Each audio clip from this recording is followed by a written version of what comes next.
바울은 예루살렘에 당도하여서 모든 교회의 수장인 야고보와 또 예루살렘 교회 장로들 앞에서 3차 전도 여행에서 있었던 중요한 일들을 보고하고 있습니다. 그 자리에 있던 모든 사람들은 바울의 보고를 들으면서 바울의 전도 여행 가운데 하나님께서 함께 하셨고 또 하나님께서 주권적으로 역사하셨다는 것을 강하게 느끼고 있습니다.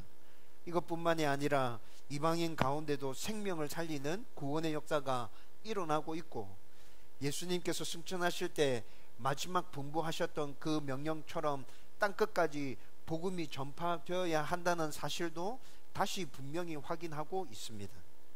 이런 이유들로 인해서 바울의 보고를 다 듣고 난 다음에 그곳에 있던 모든 사람들은 하나님께 온전히 영광을 올려드리고 있죠. 여러분, 이것은 아주 당연한 반응이죠. 그런데 여기서 조금 이상하게 생각되는 부분도 발견하게 됩니다. 여러분, 이방인을 향한 하나님의 이 역사에서 큰 역할을 감당했던 바울에 대해서는 전혀 언급하지 않고 있다는 것입니다. 여러분, 하나님의 주권적인 역사로 이 일들이 이루어진 것이 분명히 맞죠. 그리고 또 바울이 죽을 고생을 해서 이방 여러 곳에 하나님의 교회를 세운 것도 분명한 사실이지 않습니까? 여러분, 그렇다면 바울에게 큰 상은 아니라고 해도 너 정말 수고했다, 고생했다, 너 정말 대단한 일을 해냈구나 라는 정도의 격려와 칭찬 정도는 해주는 것이 당연할 것 같은데, 그런데 그런 말들이 전혀 나타나지 않고 온전히 하나님께만 영광을 올려드리고 있다는 것이죠. 여러분, 그리고 난 다음에 이 보고가 끝나고 난 후 야고보는 여전히 율법을 중요하게 생각하는 유대인 그리스도인들을 위해서 바울에게 결례를 행할 것과 그리고 그 결례에 드는 비용들을 대신 지급해 줄 것을 제안하고 있습니다.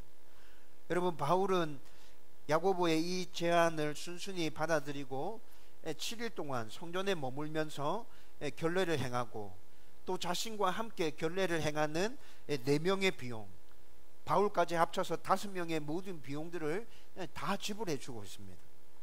야고보와 바울은 예수님의 십자가 사건으로 구약의 제사 제도는 이미 폐지되었고 그것은 소용없는 것이라는 걸 알고 있는 자들이죠. 믿고 있는 자들입니다. 그런데 이런 제안을 하는 야고보, 그리고 이 제안을 받아들이는 바울, 여러분 이해되세요? 이들이 모르고 이렇게 하고 있는 게 아니라고요. 여러분, 이들은 어떤 하나의 생각으로 생각이 하나 되어져 있기 때문에 구약의 제사 제도는 이미 폐지되었다, 그거 아무 소용없는 짓이다 라는 걸 알고 있지만 이들이 이런 같은 마음 가운데서 이 일들을 행하고 있다는 것이죠. 그들이 갖고 있는 같은 생각은 앞서 바울의 보고에서도 나타났듯이 바로 모든 일을 통해서 영광 받으셔야 될 분은 하나님 한 분이다 라는 이 생각 하나로 통일되어져 있었다는 것이죠. 여러분, 이 생각 때문에 바울의 선교 보고를 들은 모든 사람들이 바울을 칭찬하고 격려해 줄 수 있음에도 불구하고 온전히 하나님께만 영광 올려드리기 위해서 그렇게 했다는 것이죠.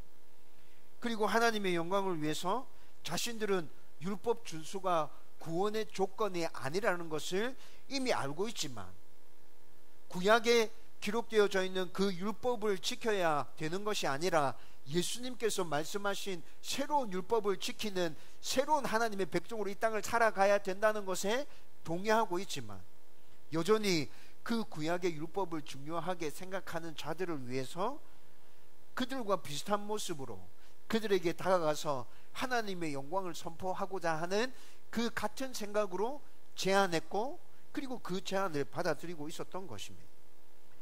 여러분, 야고보와 바울은 바울이 얘기했던 것처럼 유대인에게는 유대인에게, 헬라인에게는 헬라인에게, 자유인에게는 자유인의 모습으로, 종에게는 종의 모습으로, 신앙이 어리고 약한 자에게는 신앙이 어린 그 수준 그대로의 모습으로 그들에게 다가가고 있습니다.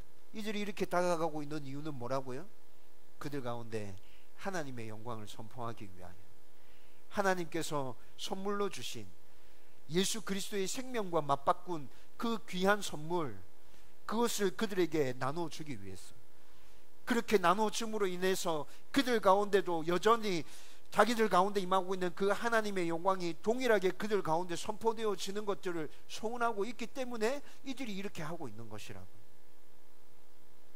여러분, 야고보와 바울은 오랫동안 떨어져 있었어요. 10년이 넘는 세월 동안 각자의 사역을 감당하고 있었죠.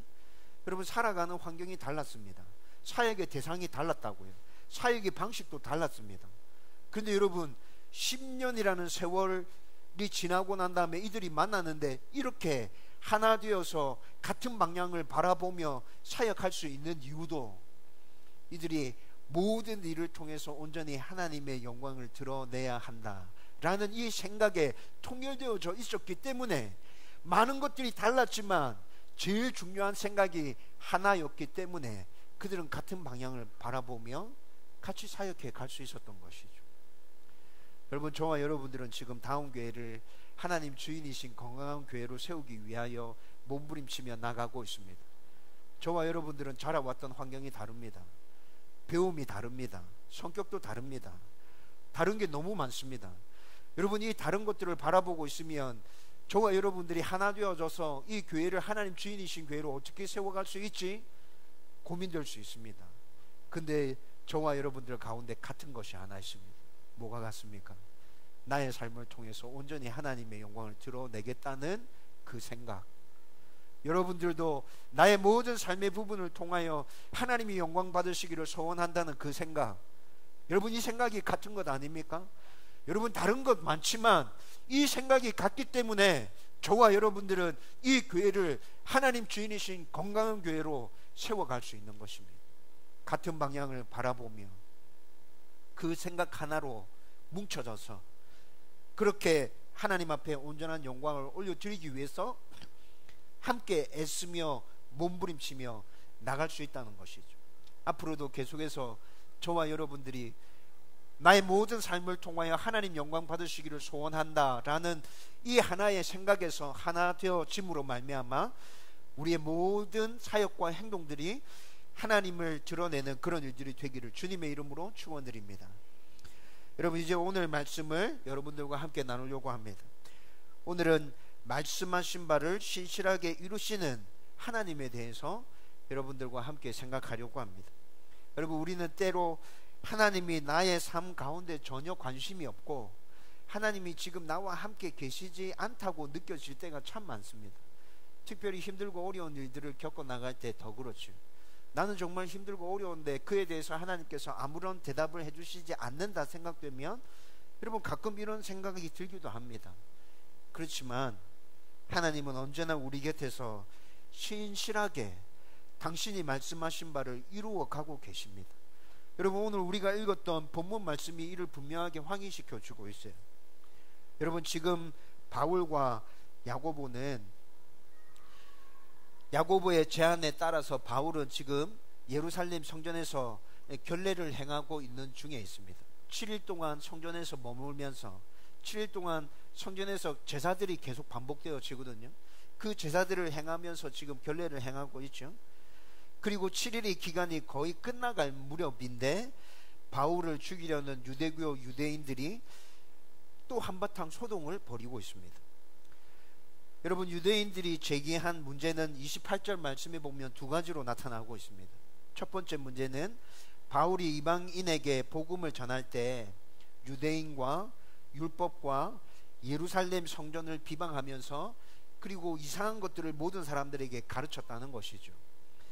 두 번째는 헬라인을 데리고 예루살렘 성전에 들어가서 거룩한 곳 성전을 더럽혔다는 것입니다. 여러분, 그런데 첫 번째 주장은 이미 지난주에 사실이 아님에 대해서 우리가 살펴보았죠. 바울이 이방에서 복음을 전할 때 모든 유대인들을 다 만났나요? 다 만나지 않았죠. 일부분 만났습니다. 그리고 일부 유대인들을 만났지만 그 유대인들이 바울이 복음에 대해서 이야기할 때 귀담아 잘 들어주었습니까? 아니요, 들어주지 않았죠. 오히려 바울이 가는 곳 어디서든 이 유대인들은 바울을 죽이려고 했지 않습니까? 심하게 핍박하고 괴롭혔습니다. 그리고 지금 동행하고 있는 디모데는 지난주에도 말씀드렸지만 바울의 제안에 의해서 할례를 행한 자였습니다. 이뿐만이 아니라 바울이 지금 어디에 있어요? 성전 안에서 결례를 행하고 있다고요. 유대인들이 그렇게 중요하게 생각하는 율법에 따라서 율법을 준수하며 결례를 행하고 있고, 그 결례를 행하는 장소는 성전이었다고요. 여러분, 이런 모든 것들을 종합해서 생각해 보면 바울이 정말 율법을 비방했습니까? 예루살렘 성전을 무시했나요? 유대인들을 욕하면서 유대인들은 쓰잘데기 없는 짓들을 하고 있다고 그렇게 말하면서 돌아다닌 것이 맞습니까? 그렇지 않죠. 여러분, 이들은 단지 바울을 죽이고자 하는 마음에서 아주 억지 주장을 하고 있는 것입니다. 그리고 두 번째 주장은 더 황당합니다. 여러분, 29절 말씀에 보면 바울이 에베소에서 3년 동안 사역하고 있을 때 그 에베소에서 살아가고 있었던 청년이라고 추측되는 드로비모를 그곳에서 만났고, 그리고 바울이 전하는 복음을 듣고 이 드로비모가 그리스도인으로 종교를 바꾸어서 개종하게 됩니다. 그런데 그가 지금 드로비모가 예루살렘에 와 있는 것이죠. 그리고 아주 우연히 바울이 드로비모를 만나게 됩니다.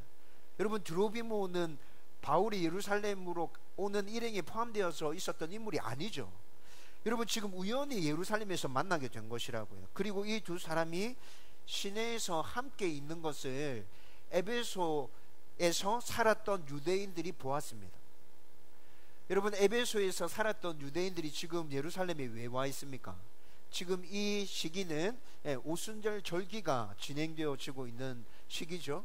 그래서 곳곳에 흩어져 있던 유대인들이 예루살렘에 지금 오순절 절기를 지키기 위해서 예루살렘에 와 있는 상황이라고요.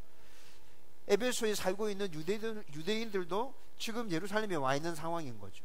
그런데 에베소 유대인들의 눈에 바울과 드로비모가 시내에서 만나는 장면이 목격되었다는 것입니다. 드로비모가 에베소 사람인 것과 바울이 예루살렘 시내에서 드로비모를 만난 것까지는 사실입니다. 그런데 바울이 드로비모를 데리고 예루살렘 성전에 들어간 것은 사실이 아니죠. 여러분, 시내에서 이들이 함께 있는 것을 보고 그냥 추측해서 에베소 유대인들이 지금 소문을 만들어내고 있는 것이지 않습니까? 이들은 아마 바울이 드로비모를 데리고 성전에 갔으면 좋겠다는 바람으로 바울이 드로비모를 데리고 성전에 들어갔다고 주장하고 있는 것이죠. 여러분, 만약에 바울이 진짜 드로비모를 데리고 성전에 들어갔으면 어떤 일이 생기는 것입니까? 여러분, 이건 유대교 종교법에 따라서 즉결 심판을 받아서 사형까지 가능한 죄목인 것입니다. 이 당시는 로마가 이스라엘 땅을 지배하고 있었고, 그리고 오늘 읽은 우리가 본문 말씀의 뒷부분에 나타나듯이 예루살렘 성전 가까이에 로마군이 주둔하고 있는 주둔지가 있었습니다. 그렇지만 예루살렘 성전과 관련된 종교법은 유대인들이 가지고 있었던 그 법을 그대로 인정해 주었어요. 로마법을 적용하는 것이 아니라 성전과 관련된 부분에 있어서는 유대인들의 법을 그대로 인정해 주었다고요. 따라서 로마인이라 할지라도 성전법에 성전법에 문제가 생겨서 유대인들이 사형을 가한다 하더라도 로마인들은 그에 대해서 아무 말 하지 않았어요. 여러분, 성전, 이때 이 당시에 성전이 구역구역으로 나눠져 있었거든요. 그림을 한번 보면서 설명을 드리겠습니다. 그림 보여주세요. 여러분, 이게 지금 예루살렘 성전의 그림입니다. 여러분, 이 사각형 전체를 성전 지역이라고 부릅니다. 성전 지역이고, 이 성전 지역 안에 여러 가지 구분이 있었어요. 여기 보면 이방인의 뜰이라고 나오죠. 이방인의 뜰이 있습니다. 그리고 여기는 여인들의 뜰이라고 해서 여인들의 뜰이 나오고, 그 다음에 이 경계를 넘어서 사제들의 뜰이라고 하기도 하고 이스라엘의 뜰이라고 하기도 합니다. 그리고 여기가 성전입니다. 여기가 성전이고, 성전 안에는 또 어떻게 나누어져 있죠? 성전과 지성소로 이렇게 나누어져 있죠. 여러분, 이 각 구역에 따라서 들어갈 수 있는 제한이 다 걸려져 있었어요. 여러분, 그리고 안토니아 요새가 요 위에 보이죠? 여러분, 여기가 지금 로마 군인이 주둔하고 있는 주둔지였습니다. 여러분, 지금 오늘 우리가 읽었던 성경 본문의 예루살렘 성전의 모습이 이런 상황으로 지금 펼쳐져 있는 것이라고. 그리고 이 안에서 지금 우리가 읽었던 본문의 사단이 일어나고 있는 것이라고. 여러분, 이방인의 뜰에는 이방인들이 들어갈 수 있었습니다. 그런데 이방인들은 이방인들의 뜰을 넘어서는 성전 안으로 진입할 수 없었죠. 유대인 여자들은 여인의 뜰까지 들어갈 수 있었습니다. 여인의 뜰을 지나서 그 안으로 더 이상 들어갈 수 없었습니다. 유대인 남자들은 이스라엘의 뜰, 여기 그림에는 사제들의 뜰까지 들어갈 수 있었고 성전 안으로 들어갈 수 없었습니다. 제사장들은 성전 안에까지 들어갈 수 있었고요. 지성소에는 누구만 들어가요? 대제사장만 들어갈 수 있었습니다. 여러분, 고고학 발굴에 의하면 예루살렘 성전에 이렇게 들어갈 수 있는 제한이 정해져 있었다고 말씀드렸잖아요.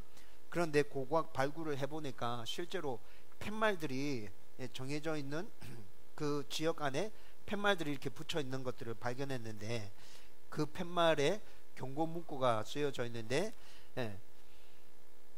자격이 맞지 않는 사람이 이 범위를 넘어갈 시에는 죽게 된다는 경고 팻말이 곳곳에 붙어져 있었습니다. 여러분, 이런 이유로 바울을 죽이고 싶었던 유대인들은 바울이 드로비모를 성전 안에 데리고 들어갔다는 억지 주장으로 그를 고소하고 있는 것이죠. 여러분, 드로비모는 헬라인이잖아요. 유대인이 아니잖아요. 이방인 뜰에만 머물러 있어야 하는데, 드로비모를 만약에 사제들의 뜰, 이스라엘의 뜰까지 데리고 들어갔다면 여러분, 성전 법상으로 그것은 사형에 해당하는 죄인 것입니다.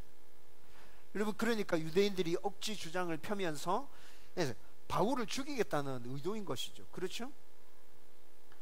그리고 단 한 번의 충동질로 예루살렘 성전 안에 모여있던 유대인들이 한꺼번에 들고 일어난 것으로 보아서 바울에 대한 거짓 소문들은 이미 이방 곳곳에 다 퍼져져 있었어요.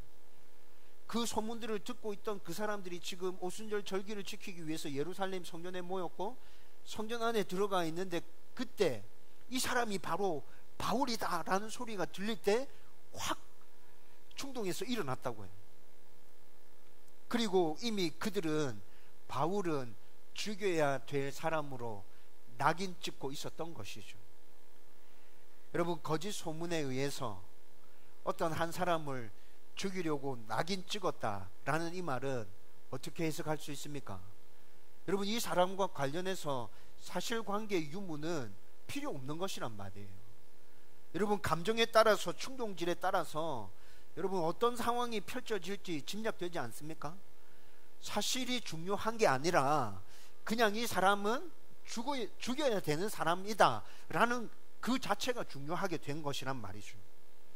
상황이 이래했기에 유대인 무리는 사실관계에 확인 없이 성전 안에서 바울을 결박하고 성전 밖으로 끌어내면서 폭행하기 시작합니다.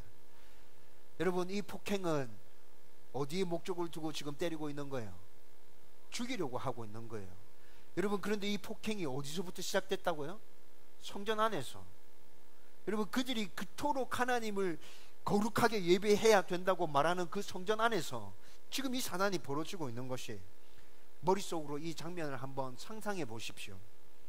성전 안에는 수십 명, 아니 혹은 수백 명에 이르는 유대인들이 있고, 그 유대인들이 단 한 차례의 충동질로 소동이 확 일어났습니다.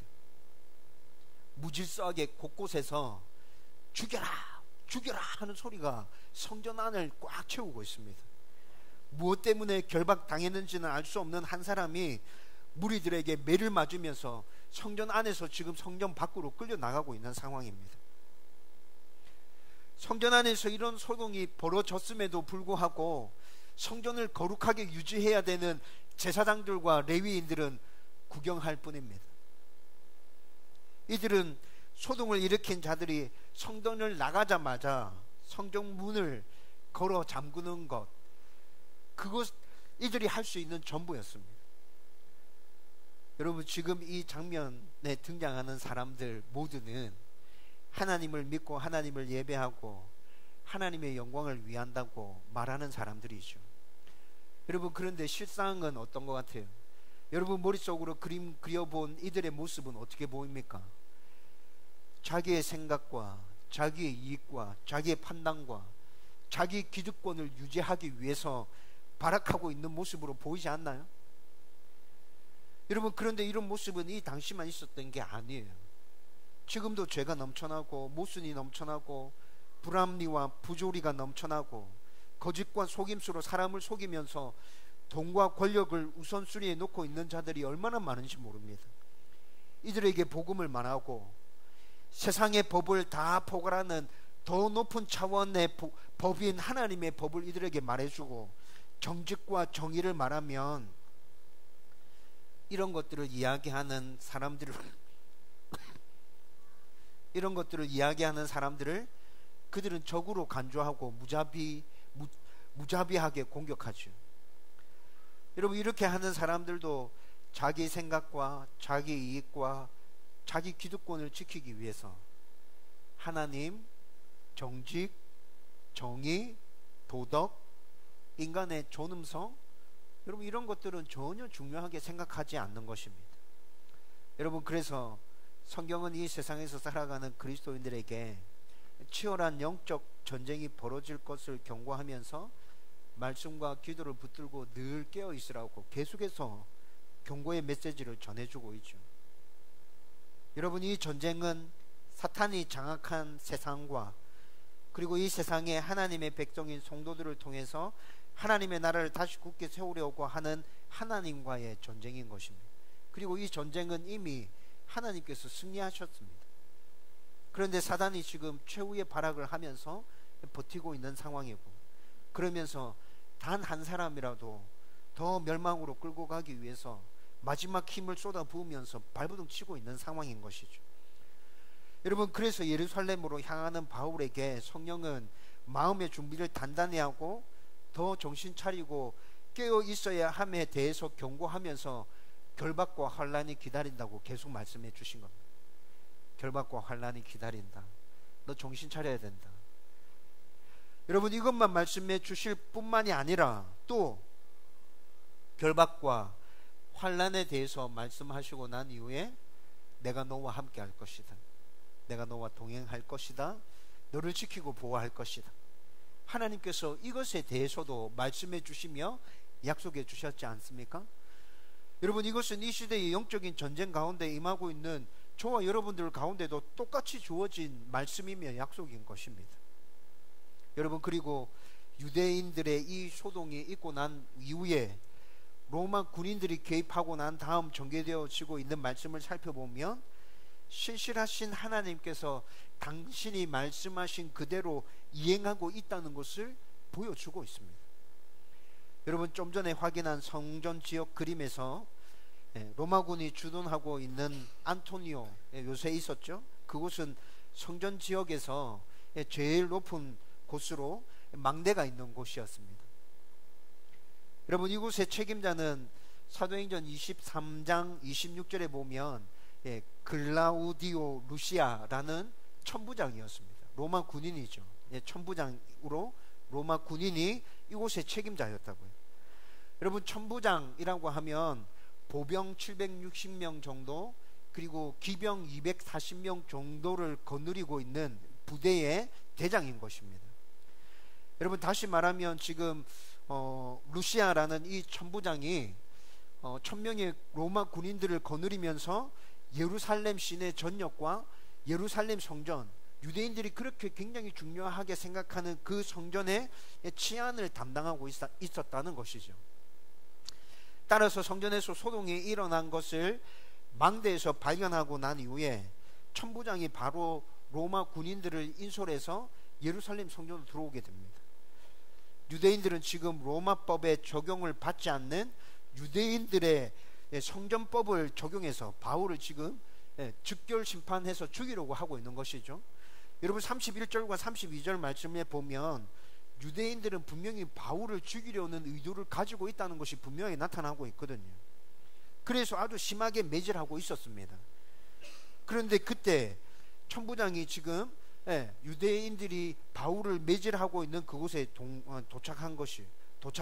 한 것이에요.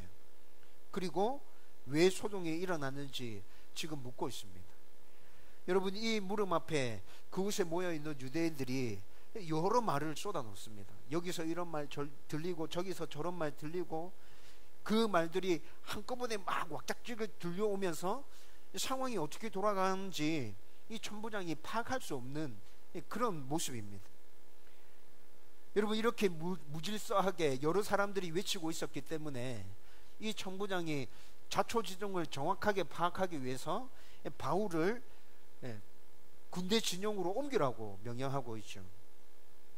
그리고 바울을 지금 포박하여서 로마 군 진영으로 옮겨가고 있는데, 35절과 36절 말씀에 보면 로마군이 이렇게 바울을 데려가고 있음에도 불구하고 유대인들이 달려들어서 바울을 죽이기 위해서 격렬하게 저항하고 있음을 보여주고 있습니다.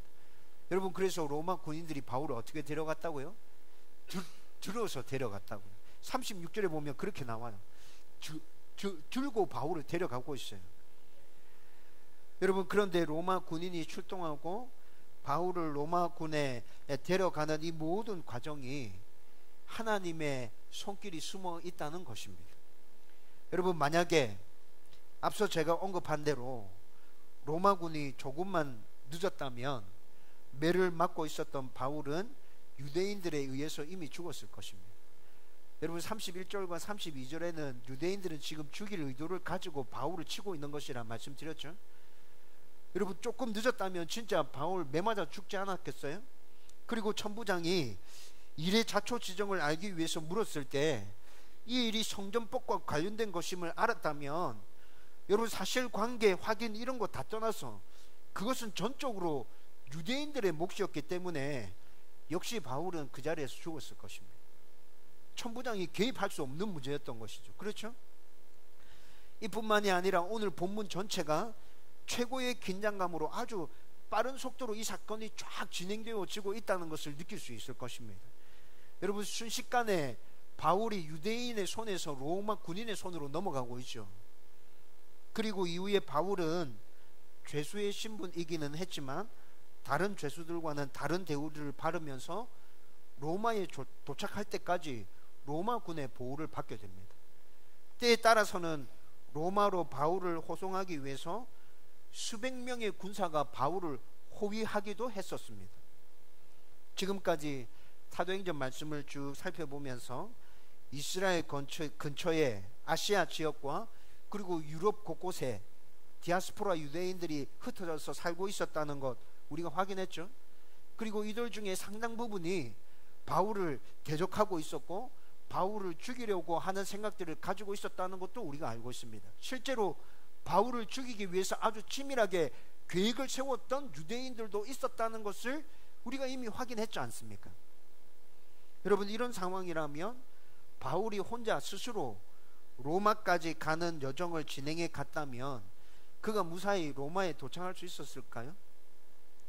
아마 로마로 가는 도중에 유대인들을 비롯해서 목숨의 위협을 가할 수 있는 다양한 어려움들로 인해서 로마까지 이르는 것은 굉장히 힘든 여정이었을 것입니다. 아마 추측컨대 바울이 혼자 이 여정을 진행해 갔다면 제가 생각할 때는 로마에 당도하지 못했을 확률이 더 높았을 것 같습니다. 여러분, 로마까지 가는 여정은 지금까지 바울이 돌아다녔던 1차, 2차, 3차 전도 여행과는 거리면에서 엄청나게 배나 더 긴 여행이었다고요. 여러분, 그런데 이 모든 문제가 로마 군의 개입 한 번으로 다 해결되어집니다. 그리고 로마 군의 개입 뒤에는 하나님이 계시다는 것이 우리 눈에 보여지고 있다는 것이죠. 여러분, 성경은 계속해서 성도들에게 구별된 삶을 살아갈 때 힘들고 어려운 일들이 일어나게 될 것이라고 말씀합니다. 그리고 이뿐만 아니라 성도로서 구별된 삶을 살아가기로 결단하고 그렇게 살아가는 모든 자들에게 하나님의 보호하심과 인도하심, 하나님의 은혜와 복도 넘쳐나게 될 것이라고 말씀해 주고 있죠. 여러분, 이 하나님의 인도와 보호는 우리의 생각과 우리의 판단과 우리의 상상을 초월하는 것들로 다가올 때가 정말 많습니다. 오늘 본문에 일어나고 있는 이런 사건들처럼, 여러분, 이 사건들처럼 하나님의 인도와 보호가 여러분들 가운데 다가오고 있다면 이것이 하나님의 역사구나, 하나님께서 이 가운데 일하고 계시구나 라는 것들을 빨리 받아들일 수 있겠어요? 그럴 수 없지요.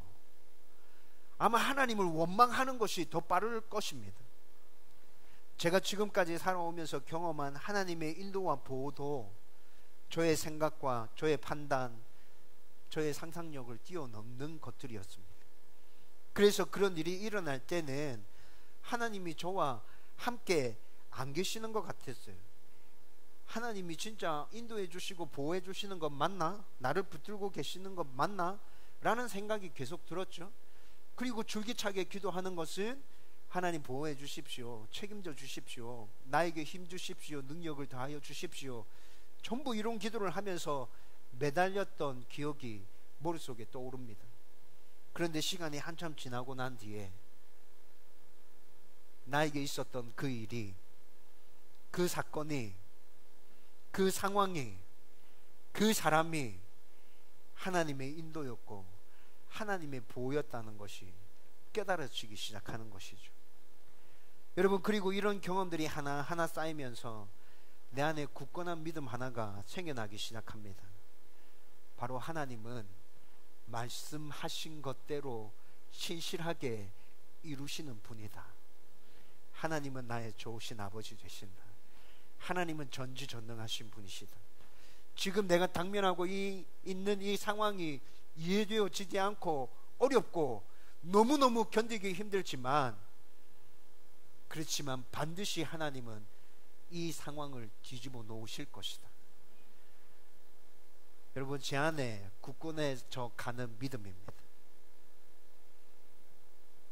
요즘 교회를 건강한 교회로 새로 가기 위해서 몸부림치면서 가끔 여러분들에게 말씀드렸던 것처럼 힘이 빠지고 어려울 때도 있습니다. 그렇지만 제 안에 하나님에 대한 이런 믿음과 확신이 있기에, 말씀하신 바대로 신실하게 이루시는 그 하나님을 굳게 신뢰하고 있기에 다시 말씀과 기도를 붙들고 일어서게 되고 포기하지 않고 나가게 됩니다. 여러분, 성도 가운데서 만약 이런 모습이 줄기차게 나타나고 있다면 여러분, 그 모습이 하나님께 영광되어지는 모습 아닌가요? 여러분, 성도가 정말 이런 믿음을 가지고 하나님을 신뢰하고 있다면 그 믿음 자체가 하나님을 기쁘시게 하는 믿음 아닙니까?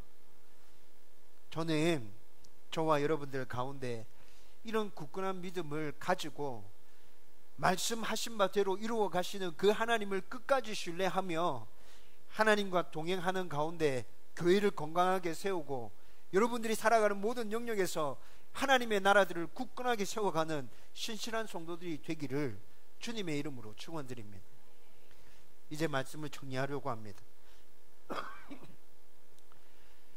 신앙생활을 오래 하지 못한 분들은 자기 생각과 판단, 상상을 초월하는 하나님의 인도와 보호를 경험하지 못했을 수도 있습니다. 그게 뭐지? 목사님 얘기하는 저게 뭐지? 내 상상과 내 판단과 내가 예측하고 있는 모든 것들을 초월하는 어떤 하나님의 보호와 인도가 있다고? 그게 뭐지? 잘 이해 안 될 수 있습니다. 그래서 이런 것이 무엇인지, 정말 하나님의 백성으로 살려고 할 때 진짜 하나님께서 인도해 주시고 보호해 주시는지, 그것에 대한 의문이 생길 수 있다는 것이죠. 여러분, 혹시 여러분들 중에 그런 분이 계시다면 여러분, 성경 가운데 나타나는 믿음의 위인들을 한번 주의 깊게 살펴보십시오. 하나님께서 그들에게 어떤 약속을 주셨는지, 그들은 하나님을 어떻게 붙들고 있는지, 하나님께서 그들 가운데 어떻게 역사하고 계시는지, 그래서 결국 그들 가운데 어떤 일이 일어나고 있는지, 여러분, 성경을 읽어가면서 믿음의 위인들의 그런 모습을 한번 살펴보세요. 여러분, 이것은 간접 경험이기는 하지만 여러분, 그렇게 성경을 읽으면서 믿음의 위인들이 걸어갔던 그리고 그들 가운데 역사해 주셨던 하나님을 발견하게 된다면 제가 말씀드렸던 말씀하신 바대로 신실하게 이루어 가시는 그 하나님을 신뢰하고 믿고 따를 수 있게 될 것입니다. 여러분, 그 믿음 가지고 그렇게 한 발 한 발 내디뎌 가다 보면 결국 제가 말씀드렸던 상상과 판단과 모든 예측들을 초월하는 하나님의 인도와 보호를 내 삶 가운데서 직접 경험할 수 있게 될 것이에요. 여러분, 지금까지 살아오시면서 제가 말씀드렸던 그 하나님의 인도와 보호를 직접 경험하셨습니까? 여러분, 그렇다면 더 하나님을 기대하십시오. 내 삶 가운데 하나님의 인도와 보호가 더 넘쳐나기를 기대하고 소원하십시오. 이런 기대를 하고 하나님은 약속하신 것을 신실하게 이루어 가시는 분이라는 믿음을 더 굳건하게 해 가십시오. 충분히 이루실 수 있는 전지전능하신 분이다 라는 이 믿음을 더 굳건하게 세워 가세요. 그러면 저와 여러분들은 더 많이 하나님을 경험하게 될 것이고 날마다 하나님과 행복하게 동행하는 삶들을 살아갈 수 있게 될 것입니다. 이런 은혜가 다음교회 모든 성도들 가운데 넘쳐나게 되기를 주님의 이름으로 축원드립니다.